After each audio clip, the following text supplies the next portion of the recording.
The entire dining room froze when 9-year-old Caleb, his legs bound in braces, looked up at the only black server in the room and asked softly, "Would you dance with me?" Gas echoed as Amara removed her apron, knowing one wrong move could cost her everything. But as she reached for his trembling hand, power, privilege, and silence shattered in a single breathtaking moment. Hi, everyone. Today we're stepping into a place where power wears tuxedos, rules are whispered, and a single innocent question from a child shattered an entire room's expectations. Imagine a towering restaurant in Manhattan where the silverware costs more than your monthly rent and reputation sits heavier than the chandeliers above. Now picture a boy in leg braces, barely 9 years old, raising his voice to ask a black server something no one could have predicted, not in this place, not under this roof. What she did next challenged every silent rule that high society clings to. And what followed, it changed 3 lives. And maybe if you let it, it might change how you see the world too. This could happen to anyone, even you. So before we dive into the story, take a moment to like the video and subscribe, but only if you truly enjoy what I do here. And don't forget to comment with where you're watching from and what time it is there right now. Let's begin. The Monarch Room wasn't built for noise. That's what the maitre d' would always say. The lighting perfectly dim, the air lightly perfumed with imported citrus blossoms, the voices always low and calculated. No child had ever cried here. No one had dared speak too loudly. So when Logan Whitaker walked in with his 9-year-old son, Caleb, it was less an entrance and more a ripple in a lake too still to welcome movement. Logan was the kind of man whose face adorned financial magazine covers. The genius behind Whitaker Dynamics, a tech empire that controlled global security infrastructure and high-end private intelligence. His suits were always gray or navy, never black, never flashy. His smile rarely reached his eyes, not since the accident. Caleb was the only thing that still mattered to him. The boy was a mirror of his late mother, gentle and deeply observant, but he hadn't walked unassisted since the car crash 2 years ago. Metal braces gripped his legs from thigh to ankle, locking his steps in slow, hesitant rhythm. Logan had taken Caleb out of the public eye ever since, but tonight Logan wanted to try. For the first time in 2 years, he wanted his son to feel included. They were seated at table 7 along the glass wall, overlooking Central Park's lights shimmering in the late winter mist. Every other table glowed with conversation and executives, senators, heiresses clinking glasses of Bordeaux and toying with $300 entree. Caleb sat quietly, eyes scanning everything. He wasn't overwhelmed. He was watching, not the food, not the ceiling, the people. Then she appeared. Amara Fields, 31, moved through the restaurant like a poem. Slender and graceful skin, a rich bronze, her hair pinned in a tight bun that defied the chaos of the kitchen behind her. She was the only black server on staff at the Monarch Room, hired some whispered more for optics than merit. But Amara never flinched. Her presence was quiet, unassuming, and precise. She had learned early in life how to make herself smaller so others felt safe in her presence. She approached their table without flourish, bowing her head slightly as she removed the appetizer plates. Caleb looked up. Their eyes met. A pause. Then, with the kind of courage only children possess, he whispered, "Miss Amara, could you dance with me?" She froze, not in fear, but in disbelief. Around them, time cracked. Forks stopped midair. Conversation stalled. A few people actually turned their heads. The soft jazz playing over the speakers drifted into a gentle piano waltz, as if summoned by fate itself. Caleb's small hand was still half raised, his eyes wide, unsure, but hopeful. Amara blinked once. Her lips parted, maybe to say no, but no sound came. Then came the voice. "Miss Fields," said Peter Ellsworth, floor manager, from behind her shoulder. "Please resume your duties. This is not a ballroom. Kindly respect the establishment's expectations." Ellsworth's voice was coated in frost. He was in his 50s, tall and gaunt, always in a charcoal suit and black tie, his uniform as the Monarch Room's guardian of order. His silver hair slicked back like a dagger's blade. He didn't look at Caleb, just at Amara, and then at Logan. "Mr. Whitaker," Ellsworth said, tone cooling further, "we ask that all guests maintain the decorum for which the Monarch Room is known. I'm sure you understand. Logan said nothing. His fork was frozen above his plate. The tension was unbearable. Everyone was watching. He should say something, anything. But the words caught in his throat. He looked at his son. He saw hope. Then he looked at Amara. He saw fear, but also something else, something alive. The music played on. Amara had been in situations like this before. Not this exact one, but close enough. The ones where eyes cut like blades, where silence threatened to choke, and where every choice had consequences that would not be forgiven. She could feel the weight of Ellsworth's warning, the chill of the room's collective disapproval, and the panic flooding her chest. And yet, Caleb's hand was still in the air, slightly trembling, still hopeful. Her apron felt heavier than ever. The thin cloth strings tied around her waist suddenly became chains. And just then, her mother's voice echoed in her memory, soft but firm, from the kitchen back home in Savannah. There will come a moment when doing the right thing costs you everything. Do it anyway, because that's when it counts. Amara breathed, one slow inhale, and then she moved. She untied her apron, gently, deliberately. It slid from her waist and she laid it on the edge of the table, right beside Logan's untouched filet mignon. A gasp rippled through the room. She looked up and straight into Ellsworth's stunned face. Her voice didn't waver. I'm not allowed to dance while wearing it. Then she turned to Caleb, bent slightly, and extended her hand. Shall we? The boy's eyes lit like someone had switched on a forgotten lamp. He reached for her. Slowly he stood braces, squeaking softly as he pushed himself upright. Every muscle in Logan's body tensed. He wanted to stop it to protect Caleb from the judgment, the spectacle. But the words wouldn't come. His wife would have known what to do. She always did. They took one small step, then another. Amara didn't rush. She adjusted her pace to Caleb's, and together they danced. No spins, no lifts, just a soft sway to the music. Caleb's metal braces clicking softly against the hardwood floor. Amara guided him with a feather-light touch, letting his rhythm lead. It was imperfect, slow, and breathtaking.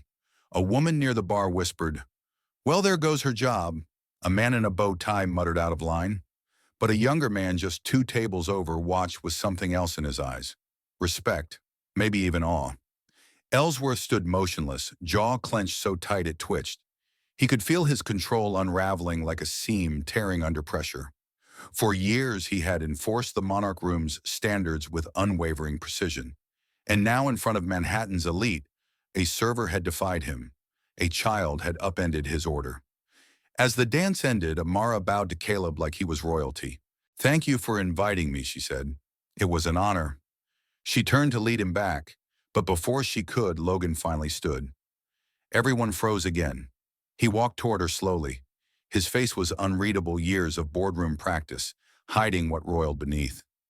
Then in a voice both clear and quiet, he asked, "Miss, what's your full name?" Amara turned to face him. The entire restaurant watched, breath held. "Amara Fields," she replied, steady. Logan nodded once. He reached into his breast pocket and pulled out a sleek, silver business card. "Please meet me at my office tomorrow morning. 10 sharp, Carter Tower, top floor." The room exhaled in gasps and murmurs. Ellsworth's face turned gray. Amara's hands trembled as she took the card, but her voice didn't waver. "I'll be there." She collected her apron from the table, gave Caleb one last smile, and walked calmly toward the kitchen doors. Every eye followed her, some with disdain, others with something far less familiar to this place admiration. Back at the table, Logan sat down, his thoughts swirling. Across from him, Caleb stared at the dance floor, where moments ago he'd been part of something extraordinary. Then he turned to his father. "Why did you ask her to come tomorrow?" Logan looked into his son's eyes, and for the first time since his wife's funeral, he answered with honesty, not habit. "Because she reminded me what courage looks like."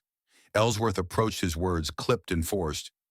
"Mr. Whitaker, we will of course be taking appropriate action regarding Miss Field's conduct." Logan looked up, calm but firm. "If you do, Mr. Ellsworth, I'll make sure every investor in this room hears about it. Some rules are worth breaking." Ellsworth hesitated. Then with a stiff nod, he turned and disappeared into the shadows of the dining room. The next morning, Amara stood in front of Carter Tower glass. and steel rising into the sky like ambition incarnate. She wore her best navy blue dress and carried a simple leather tote. Her hands were damp with nerves, but her back stayed straight. Inside, Vanessa Kane, the executive assistant with platinum heels and colder eyes, greeted her with barely concealed disdain. "Oh," she said, her smile thin. "Miss Fields. He usually only calls people to this floor to fire them. But I'm sure you're used to that." Amara didn't blink. "And yet here I am." Vanessa's smile faltered. She motioned to the elevator. "Follow me." They rode in silence to the 42nd floor.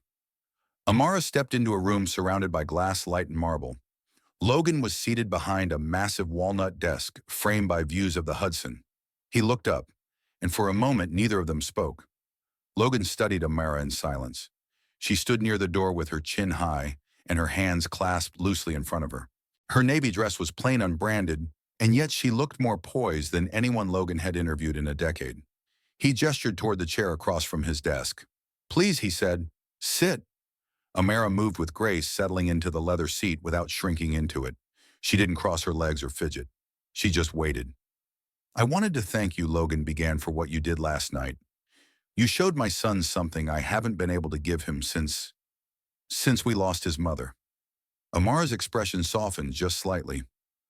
"I remember the way he looked at me when he asked, like he already knew the answer would be no." Logan exhaled sharply. "And you said yes, when no one else would have dared, not in that room." He opened a folder on his desk and slid a document forward. "I want to offer you a position," he said.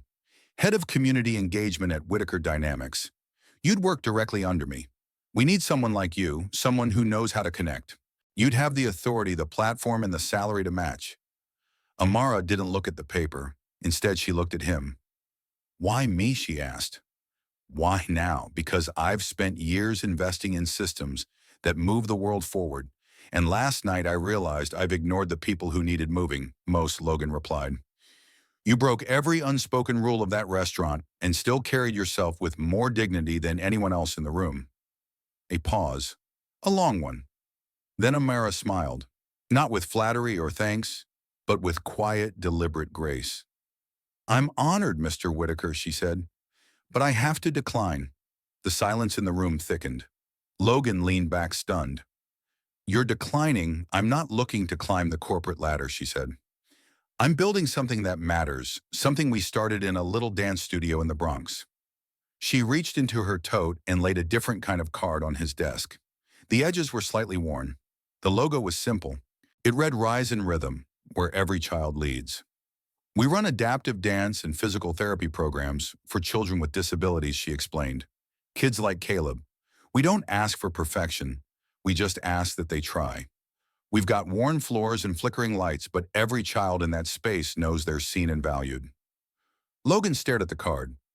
"You're telling me you'd turn down everything I just offered for this?" "I'm inviting you," Amara said, "to come see what healing looks like when it isn't bought or managed or engineered. Come with Caleb. No cameras, no press. Just be there." She stood. "I'll be teaching a class this Thursday afternoon. You and Caleb are welcome to attend, but only if you're ready to follow." With that, she turned and walked out of the office, leaving the offer and the power dynamic on the desk behind her. Vanessa Kane was waiting outside. When she saw Amara walk out without a contract in hand, her lips curled into a tight, smug grin. "I guess not everyone knows how to seize an opportunity," she murmured. Amara met her gaze without blinking.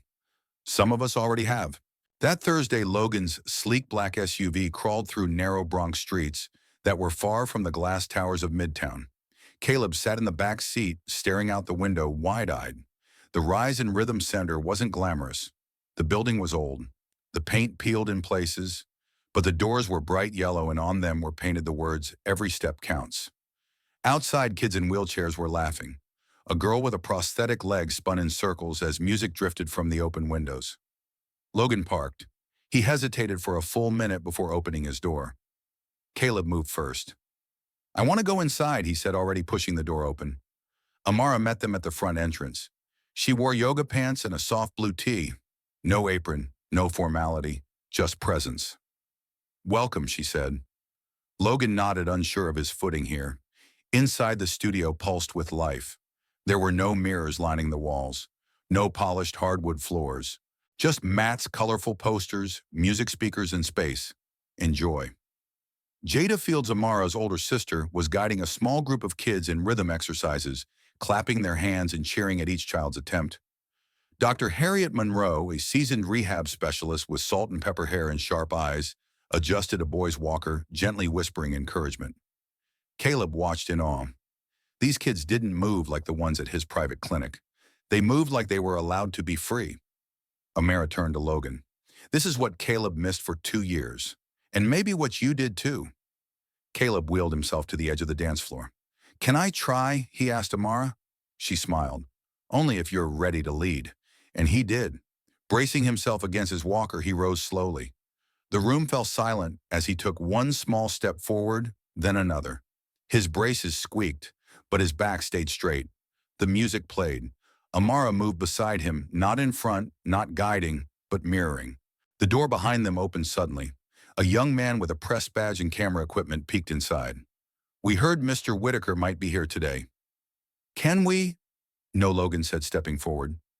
No press. The man backed off. Inside, Caleb took another step. A bolder one. He grinned, then turned to the other kids and said, Let's dance. The room erupted not with perfect pirouettes or synchronized choreography, but with movement so alive it left Logan breathless. A boy with a curved spine did a twist with his arms that made the others cheer. A girl using forearm crutches leaned back and laughed as her feet moved off beat, and she didn't care. One little boy spun his wheelchair in circles like it was part of the performance.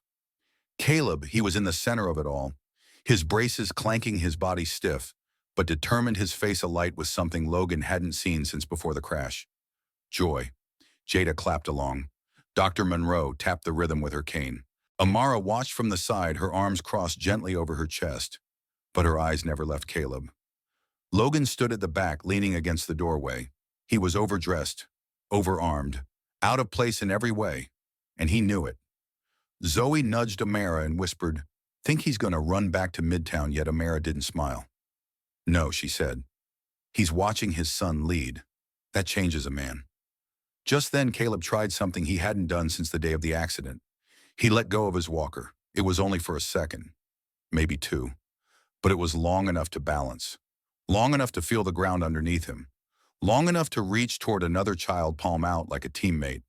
And in that moment, no therapists, no equipment, no money, just movement, just freedom. A sudden flash interrupted everything, then another. Logan spun around. 2 more reporters had slipped in phones, raised cameras pointed. No, Logan barked, voice sharp. Not here, not today. But it was too late. One reporter had already gone live. Within seconds, the video was circulating. Logan Whitaker, billionaire tech mogul, standing barefoot in a Bronx community center while his disabled son took his first free steps in public, guided by a black dance teacher. The internet erupted. Some praised it. This is what real fatherhood looks like. Others mocked it, PR stunt, or billionaire guilt. At Rise and Rhythm, no one cared. The kids kept dancing. Later that night, as the music faded and parents came to pick up their kids, Amara approached Logan. I didn't invite them, she said calmly. We don't do publicity, I know, Logan replied, but they're here now, and the whole world's watching. Amara nodded. So what are you going to do? Logan looked around the room, scuffed walls, children with mismatched socks, a girl high-fiving another through sign language. He saw no perfection, but he saw real change. I'm going to use the spotlight, he said, not to shine it on me, but on this. The next morning, Logan called a press conference, not at a downtown hotel or in his corporate tower, but right there in the studio. Reporters, news vans, parents, city council members, and even 2 senators showed up. Caleb stood beside Amara, holding her hand. When the cameras rolled, Logan stepped up to the makeshift podium, a folding table draped with a Rise and Rhythm banner, and cleared his throat. I've spent years investing in what I thought was progress, he began. But real progress isn't built in skyscrapers. It's built in rooms like this where children are allowed to lead their own healing. He looked at Amara, then at Caleb. I'm here to announce that the Carter Foundation will fully fund a new Rise and Rhythm rehabilitation center right here in the Bronx. Not a franchise, not a partnership. This place will remain under the leadership of Amara Fields and her team. They know what they're doing. We're just here to support it. The room exploded in cheers. Doctor. Monroe blinked back tears. Jada hugged 3 kids at once. Caleb stood tall, his braces barely visible under his jeans. One reporter shouted, "Mr. Whitaker, why give full control to someone with no formal medical degree?" Logan answered without hesitation. "Because she already gave my son something no credential ever did, the belief that he could choose his own way forward." Amara stepped up to the mic. "We're not here to impress anyone," she said.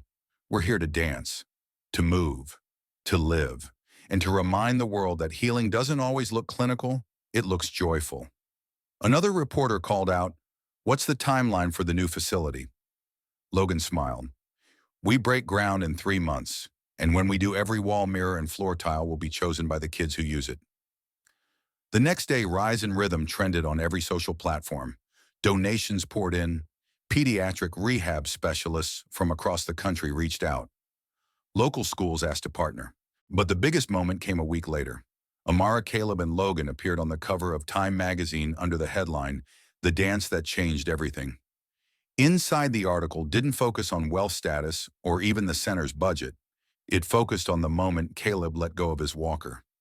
On the hand Amara extended without fear, and on Logan's quiet realization that power when used right becomes service.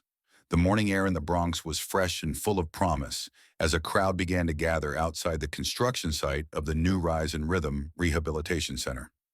What had once been a stretch of abandoned lots was now a vibrant canvas of possibility scaffolding, wrapped around bright murals drawn by local school children, each one more colorful than the last. The sign above the chain-link fence read, "Every step counts." Just 3 months after the press conference, the groundbreaking ceremony was here. Amara stood at the center of it all, hard hat on clipboard, in hand sleeves rolled up and eyes scanning every corner of the site. She greeted each family as they arrived, remembered the kids by name, and knelt to their level to ask how they were feeling. This wasn't just her project. This was their future. Jada managed logistics with her usual energy, guiding volunteers and checking deliveries.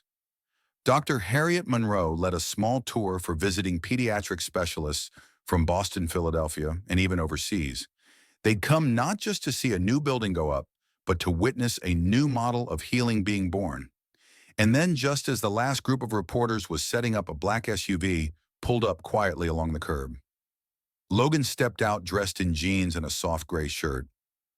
Not a single member of his executive security detail flanked him. No entourage, no limo. Just him and Caleb walking beside him with a single lightweight cane. No braces. The crowd noticed. A hush rippled through the children. Then Caleb did something no one expected. He stepped forward alone and addressed the crowd through the mic. "My name is Caleb Whitaker," he said, "and I'm proud to say this place helped me stand. Not because someone told me how, but because they let me try. And today I want to help others do the same." The applause was thunderous. Logan placed a hand on his son's shoulder. The boy stood taller, steadier. That moment led into the official ribbon-cutting ceremony. But unlike every corporate launch Logan had ever known, there were no dignitaries holding the scissors. Instead, the honor went to 3 kids from the original studio: Caleb, a girl named Naomi, who used a walker with pride, and a boy named Leo, who'd regained movement in his left arm after a stroke. The 3 of them, laughing and beaming, snipped the red ribbon together, marking the beginning of a new chapter, not just for Rise and Rhythm, but for communities across the nation. Inside, the facility was designed by and for its kids. The mirrors were installed low so everyone, whether in a wheelchair or on tiptoe, could see themselves. The floors were reinforced but soft to cushion falls. Each room was themed and named by the children. There was the spin zone, the step garden, and a bright blue room called the Sky Room, where kids could lie on their backs and watch digital clouds float overhead as calming music played. On a hallway wall, a large frame photo was placed: Caleb and Amara, mid-dance, his small hand in hers under the soft light of the Monarch Room chandelier. Beneath it read a plaque, "The Step That Changed Everything." The story spread beyond New York. Soon, community centers in Atlanta, Detroit, Dallas, and even Anchorage reached out to adopt the Rise and Rhythm method. The Carter Foundation committed to scaling the program nationwide, but only under the condition that each center remained led by locals shaped by its children and free of corporate oversight. Logan himself began attending weekly strategy meetings, not to run them, but to listen. He traded his boardroom instincts for a notebook and a humble chair at the table. Even Vanessa Kane, once stiff with disdain, began to soften.